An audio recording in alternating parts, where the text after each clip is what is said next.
Dimanche 1er février, Michel Desjoyaux arrive en vainqueur au Sables d'Olonne. C'était l'un des grands favoris au départ, il a répondu présent. Pour le grand public, l'arrivée triomphale du skipper de Port-la-Forêt restera comme l'une des images marquantes de ce 6e Vendée Globe. La remontée de Desjoyaux, c'était quand même extraordinaire. Faire ce qu'il a fait, repartir après, et revenir, c'était... On avait fait les petits paris tous les deux, hein. Il m'avait dit que ça serait pas possible. Et il l'a fait. Le vainqueur d'une part parce que bon, il a cassé aussitôt parti, il est revenu, il est parti avec une journée en retard, puis il arrive le premier. Alors ça, je suis un peu époustouflé de voir ça, quoi. Un Vendée Globe qui n'aura pas épargné la flotte, durement touchée. 30 bateaux au départ et seulement 11 à l'arrivée. Certains skippers se sont fait même très peur durant la course. L'avarie de l'Ocam qui m'a marqué, avec ce sauvetage en mer,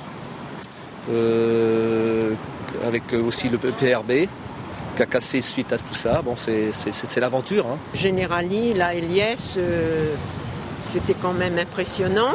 Tous les sauvetages qu'il y a eu là, l'espèce de solidarité entre marins qui fait toujours plaisir à voir. Des moments forts en émotion, le Vendée Globe a cela de magique qu'il tient en haleine du début jusqu'à la fin. Au départ, quand vous avez la foule et vous avez quand ils quittent le ponton et qu'ils s'en vont.